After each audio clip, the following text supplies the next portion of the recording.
The boys reached Mallory's home. Throughout the drive, MM cautiously looked from the back seat at Butcher as though the man was a bomb that could detonate at any given moment. Right, here we are, lads, Butcher said as they got out of the car. Frenchie grabbed MM by the arm. MM turned around and saw Kimiko with him, both looking concerned. Is there something you want to talk about? You mean the fact Butcher injected himself with some whacked-out sci-fi shit that gave him superpowers? MM questioned. However, judging by Frenchie's expression, that appeared to not be the case. No. About how you were willing to let yourself die back there. MM hesitated before brushing him aside. It was there that he saw Butcher meeting with an old friend as Hughie was looking around the place. Holy shit! Marvin, how have you been? The legend asked as he shook MM's hand. I've been doing better. Wish we could stay. The legend, Frenchie said, practically running up to the man and kissing him on the cheek. Kimiko and Hughie looked confused. They don't know who I am? Read a fucking book, kids. This is the legend. He had Stillwell's old job back in the day. He was our contact inside Vought. It's nice to see you all except this British piece of shit. What are you doing here? We're staying here for a bit. Won't be long, though. trying to get our heads clear and think of a plan. We can call Victoria Newman. She might be able to help us.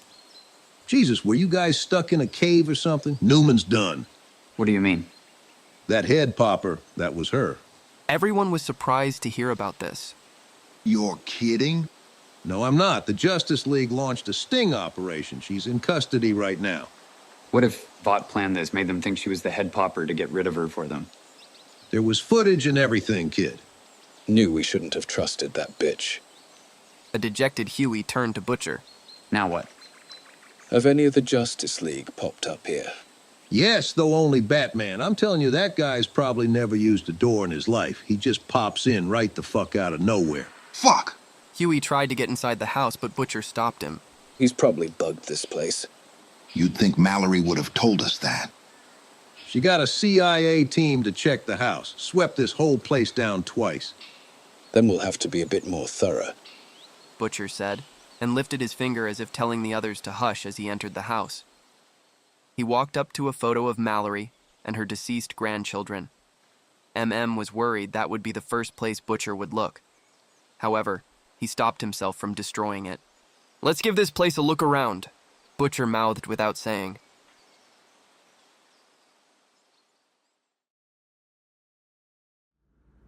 Maeve heard her phone ring. She got up from her bed and picked it up to see who was calling. Her heart soared when she saw who it was. Elena. She immediately selected answer. Elena, how are you? Is everything all right? Her voice was full of concern. There was silence. Hello? Maeve called out once more. She could hear noise from the other end, but her heart started to sink when she listened to it. It sounded like someone was chuckling that grew ever louder and more energetic with each second. I'm sorry Elena can't come to the phone right now. She's a little tied up. The Joker told her before he let out a wicked cackle. She almost dropped the phone right then and there. Hello? Hello? Are you there, Maggie? Margaret? Mags?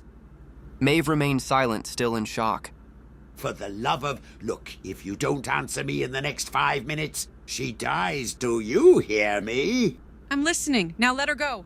She firmly demanded. He chuckled once more, sounding utterly unimpressed. Did you hear that, Elena? It sounds like your ex wants me to kill you now. Well, I wanted to hurt her anyway, so might as well get it over with. Maeve's blood froze upon hearing that. Harley, get me the really sharp knife. Don't worry, Maggie. I'll bring her back to you, one piece at a time. No. Harley, stop. It looks like she might want to play ball with us after all. He said, his voice oozing with malice. What do you want? I just want you to play my little game. You see, when I first abducted your ex, I had no idea of that little secret of yours. Maeve nearly felt her heart pause. And what is that? She asked, although she already knew in her heart the answer. I know about Flight 37. Elena needed some persuasion. But boy, oh boy, did she confess everything. I mean, I already put the puzzle together in my mind of what actually happened on that fateful flight after reading about it. But it felt great to hear her speak about what actually happened. I mean, seriously, Milk Chugger saves the day. Joker told her. She could practically see his twisted grin when he said, persuasion. She wanted to rip him in two.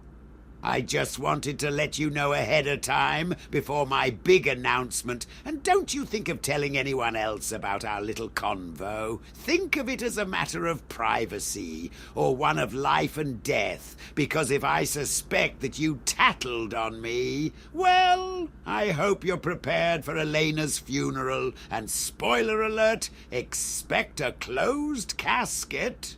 How do I know you have Elena? Maeve asked desperately, trying to cling on to some form of hope that he was trying to trick her. Still trying to cling to hope. Fine, I'll dash that little dream. I'll FaceTime with you. He hung up for a moment until the phone rang again. She hesitated for a moment before pressing the green button. Almost instantly, whatever futile hopes she once held were utterly dashed as she saw Elena tied up. It looked like she was tied to a dunk tank with her mouth taped. There was a red line drawn on the tape that made it look like a smile. Here she is. Say hi. Elena could only muffle out a cry for help. As you can see, she's here with my merry band and me, hoping that you make the decision to save her life. Maeve's eyes were open along with her mouth. Her heartbeat started to race so fast she could hear it echo throughout her bedroom. Tears started to form in her eyes. She tried to speak, but could only let out gasps. Well? Maeve tried to form words, but could only speak in choking sobs.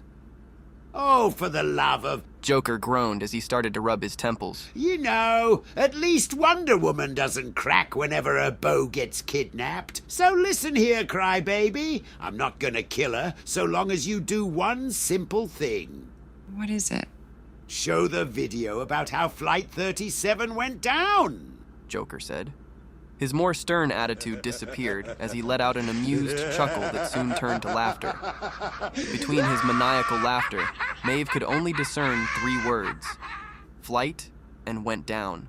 Oh, I just kill me, Joker said once his fit of laughter stopped. I'm not going to waste any more of my time speaking with you. So see you later tonight. Oh, and if I think you ratted me out to Batsy and his little friends... Joker said as he held something out in the palm of his hand. It looked like a baseball, which he chucked at a target, causing Elena to drop into the dunk tank. She won't be getting up, Joker added before hanging up. Maeve just sat there motionless. All sorts of thoughts clashed with one another. Her stomach started to churn as she looked for the bathroom. She collected herself and got out her phone. Donna, it's me. I need your help. Gladly.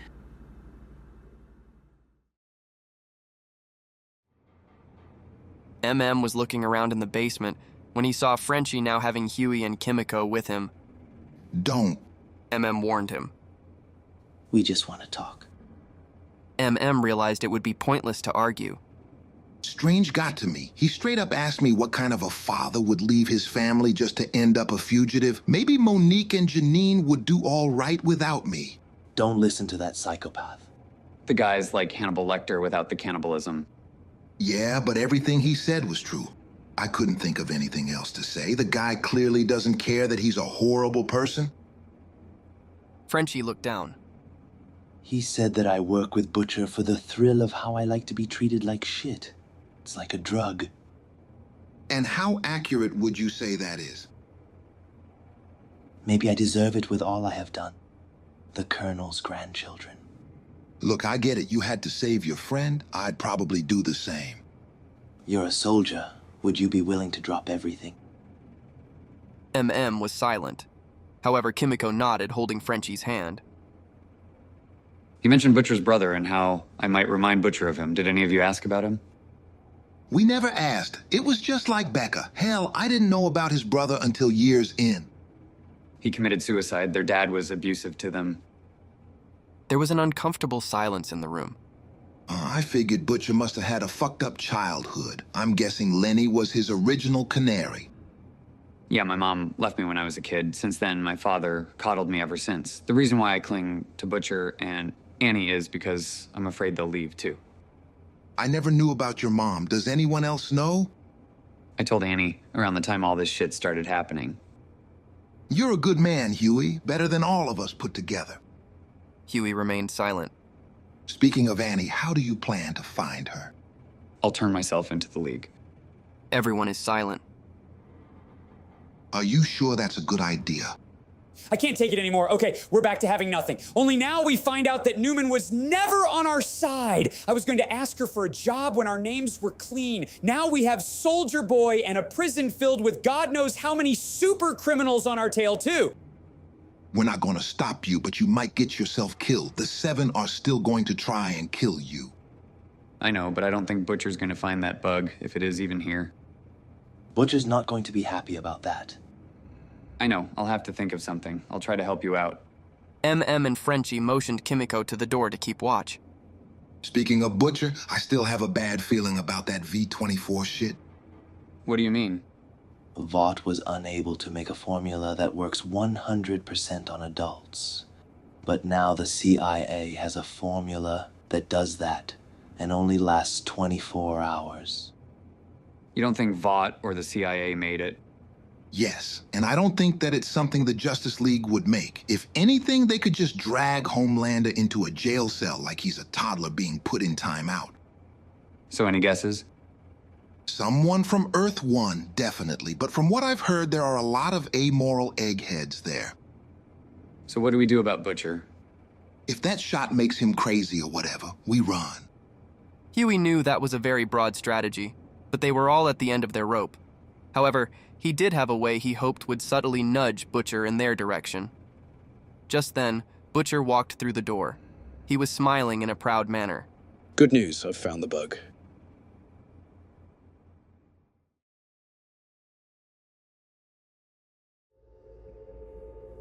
The Justice League was watching footage of Homelander's fight with Soldier Boy and Billy Butcher. Footage that was live-streamed involved Soldier Boy, whereas Butcher was from security footage. So Soldier Boy is working with Waller? Yes, Butcher and his gang were too, but now they've gone AWOL. I don't get it. Why hasn't Waller just, blown their heads up like she usually does? Oracle did some investigating, but it only raises more questions. Like what? From what I gathered, their bombs disappeared. They were not disarmed, even though they attempted to do so. Like they just vanished into thin air. This is not the only coincidence you found centered on them? We looked into their activities prior to their arrest. Hugh Campbell and Annie purchased their airplane tickets with debit cards from Keystone Bank. The accounts opened the same day they appeared in our world, unlike other people from Earth-7 who entered ours. This all seems so contrived. Which is why we should bring them here. They're not going to like that, Diana. Perhaps, but they have no other choice. I think a different approach is in order. Diana's right. We need to prove to them we are not the Seven. They're likely now being targeted by Waller and Vought. Even with all of the luck they've had so far, I can't see them getting out of this unscathed. You're thinking they might have some sort of part in this? I think it's very likely with everything that has been going on. It might not just be them. There's also Ryan and Becca, too. The shark appeared in the middle of Smallville and nearly killed Ryan. Why would a sea-based villain be in the middle of Kansas?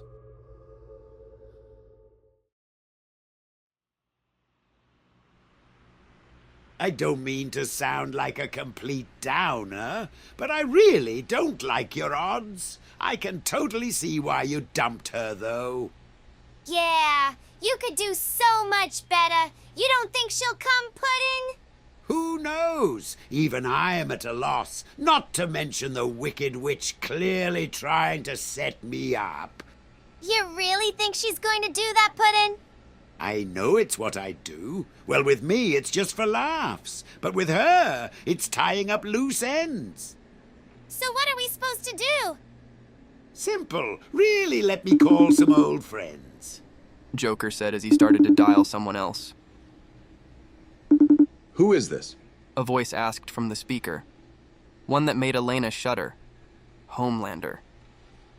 How's it going, homeboy? You! Where are you? How did you get this number? I can't tell you the answer to question numero uno, but for question numero dos, Elena told me. Say hi. Joker lied as he turned the phone to face Elena. Elena's eyes widened upon seeing Homelander's expression. Unlike all the posters she saw of him smiling, it was one of the most horrifying death glares she had seen. What do you want? I'm sorry. Was I in the middle of interrupting something? The clown asked with a cheeky smile on his face. No, just tell us what you fucking want. Okay, straight to the point. I like that. Queen Maeve has blackmail on you, so bad your reputation would plummet. Homelander looked concerned. What are you talking about? Flight 37, according to Elena. You and her royal lowness were on that flight. In fact, you were the reason it went down in the first place. I've known people who committed mistakes at their jobs, but you definitely topped them all. Homelander was silent, his mouth ajar and his eyes widened, not even blinking. Yes, well, apparently he's the one who caused the plane to go down because you screwed up. Now, I have some experience in politics. I ran for governor of the state and was the ambassador of Quarak for about a day or so. But oh man, if that gets out, then your chance of a super-powered army plummets like the Flying Graysons. You're lying. No, true story. Look it up. Probably worth a Google. Even if that's true, what makes you think anyone is going to believe you? You're a schizoid freak. No one would believe you. Whoa! Leave out the slurs, Eva Braun. What did you just call me? I called you the wife of the failed art school dropout who fumbled WW2. I know what you are, by the way. I hacked VOT security the moment it presented itself. How else do you think I got that little milk expose? Of course! Batsy likely knew that, so I've been logged off from your networks. I have to say, I was never really fond of your political party. What makes you think you are a better person than me? Stormfront questioned him, sounding amused.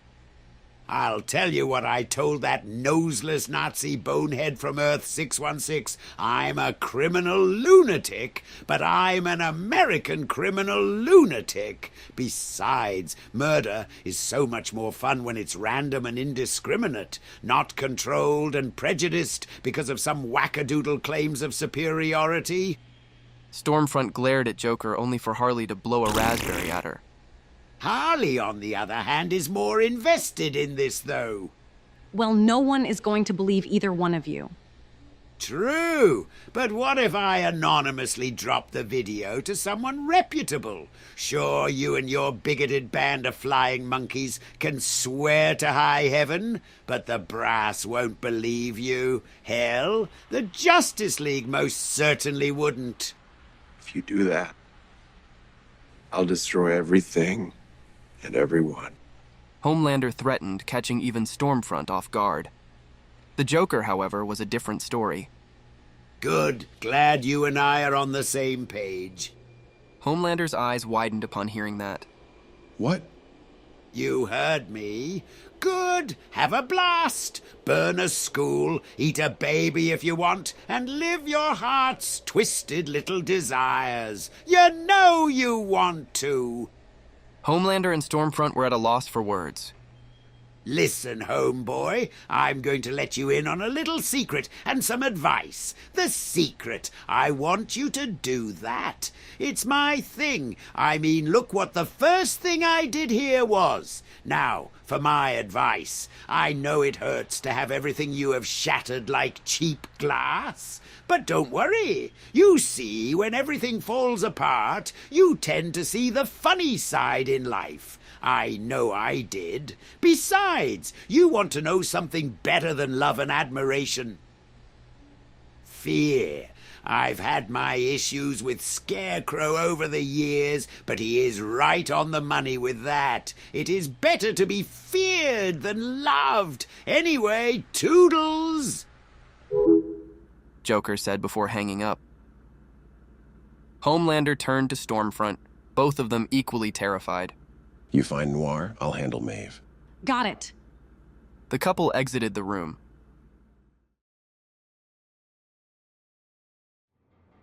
Butcher had managed to destroy the bug planted by Batman.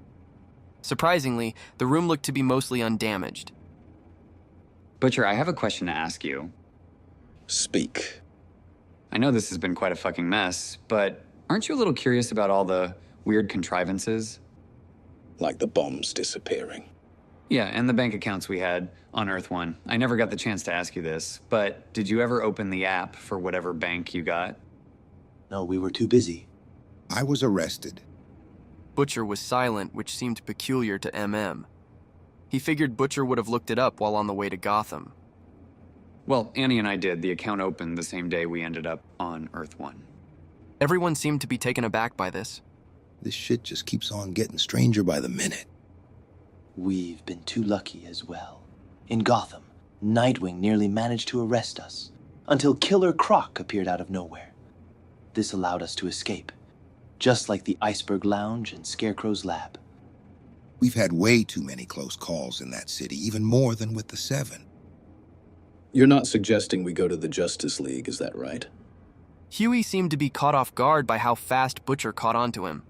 For a moment, it even seemed like his accent had disappeared too. He walked over to Hughie and stared at him dead in the eye. No. Good. Kimiko walked in with glass shards and a picture of Mallory's grandchildren. They all looked at Butcher with anger. Why did you smash the picture frame? Batman put the bug in them. I realized that it would be the last place any of us would look. You didn't break them before. I got over it. They're just pictures, not the real deal. MM and Frenchie looked at one another, surprised to hear that. What, you have something to say?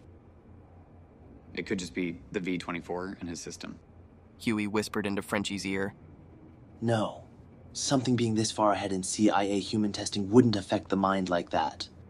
Something's not right, Butcher. You're an asshole, but not this big of one, and it sure as hell isn't the V making you do this. What's your tone? You were there when we saw the aftermath of the grandchildren's death. You were not pissed. You were sad. Like you were fighting back your tears at the sight of those children. I still remember that smell, so how come it feels like you don't remember? You tell me. Because you're not Butcher. Butcher smiled before he started to clap his hands in a sarcastic fashion. So you are slowly grasping the truth. Well done. I guess all of you are smarter than I anticipated, but that is of no concern. Butcher said, his accent now being a clear American one. Who are you? Butcher smirked. I am Lex Luthor. He replied, his voice now changed to match Luthor's.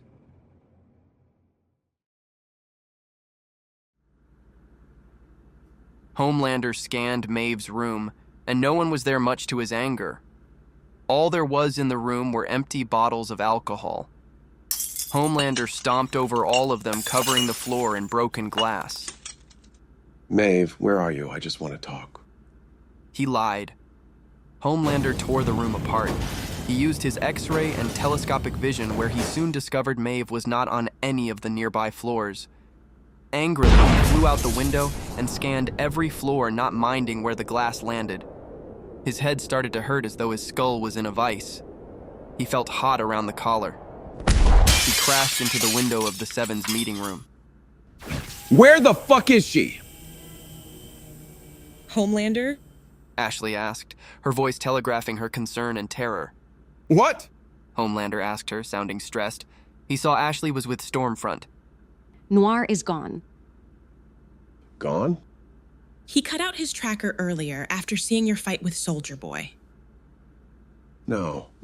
Noir wouldn't just walk away. He wouldn't leave me. Not like this and not now. Homelander said as the reality of the situation started to dawn upon him. I'm sorry, but he's gone. Stormfront said a look of hopelessness in her eyes. Homelander collapsed onto the ground and huddled in on himself and pulled on his hair. At first, it sounded like he was sobbing. Stormfront went up to him ready to comfort her lover until he let out a chuckle. Soon the chuckle slowly started to grow into maniacal laughter before he started to lie on the floor. Tears still poured from his eyes despite his smile and laughter. Stormfront and Ashley were disturbed by this, yet none of them walked nor looked away. Homelander laughed madly like he had not a single care in the world. His laughter echoed throughout the entire building. It made the blood of just about everyone who heard run cold. Homelander started to get up, still laughing. He grabbed one of the pillars in the room. His fingers were embedded in the rock before he walked out of the room chuckling. Maybe there was a funny side to all of this after all.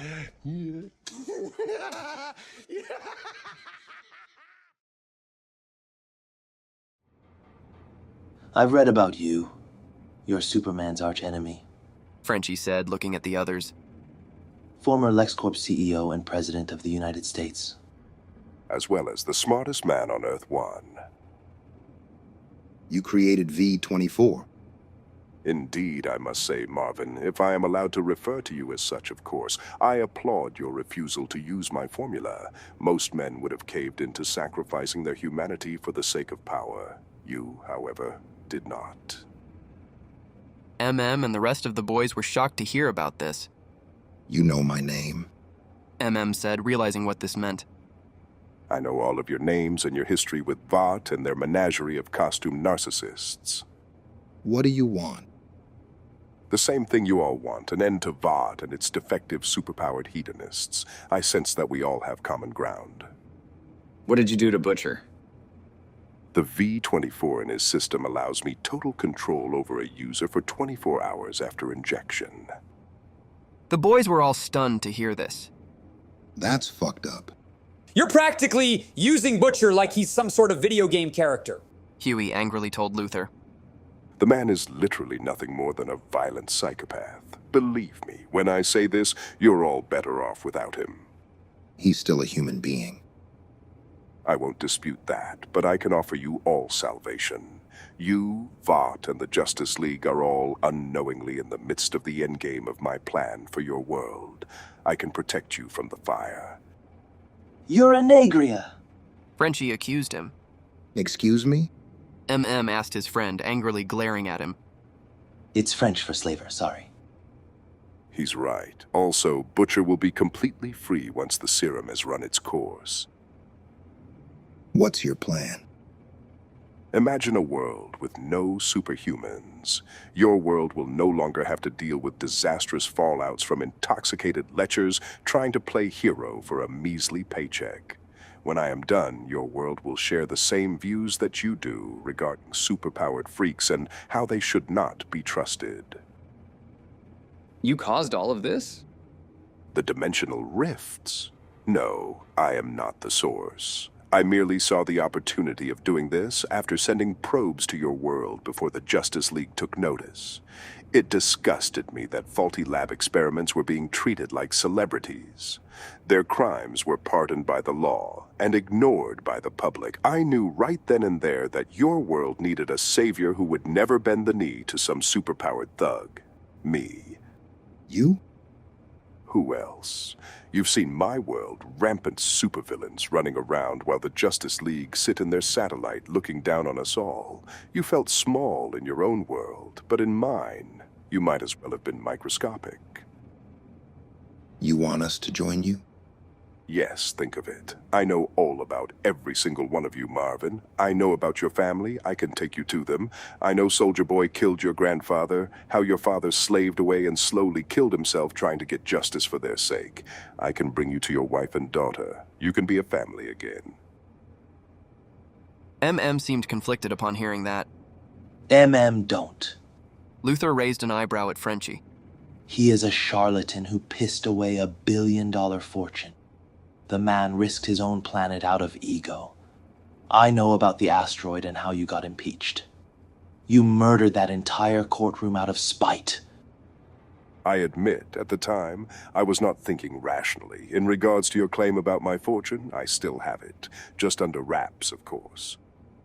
Last thing we need is some rich motherfucker trying to justify himself to us. Just because you hate soups doesn't mean we're going with you. Why would we trust you? Because, unlike Stan Edgar, I realized something that came with the existence of superhumans. Before Superman, I was rich and powerful. After Superman, I was just rich. You are speaking to the greatest mind on both worlds. Besides, despite your grisly methods, I admit that a part of me does respect your little group. I think an alliance between us would be fruitful. Bullshit. You have practically been doing nothing but using Butcher to jerk yourself off. Luthor cocked an eyebrow once more. Like I said, despite your grisly methods, you represent the triumph of the human spirit in the face of wannabe gods. The only wannabe god I see here is you psychotic asshole. You turned another human being into a puppet. Hughie told Luthor defiantly. At this point, Luthor dropped any pretense of affability. You do realize, with all the information I shared with you all, I will have to kill you, right? Our luck has been good so far. Hughie said, trying to hide whatever anxieties he felt at the moment. Luck tends to run out. Farewell. Luthor told them. Butcher's eyes started to glow yellow,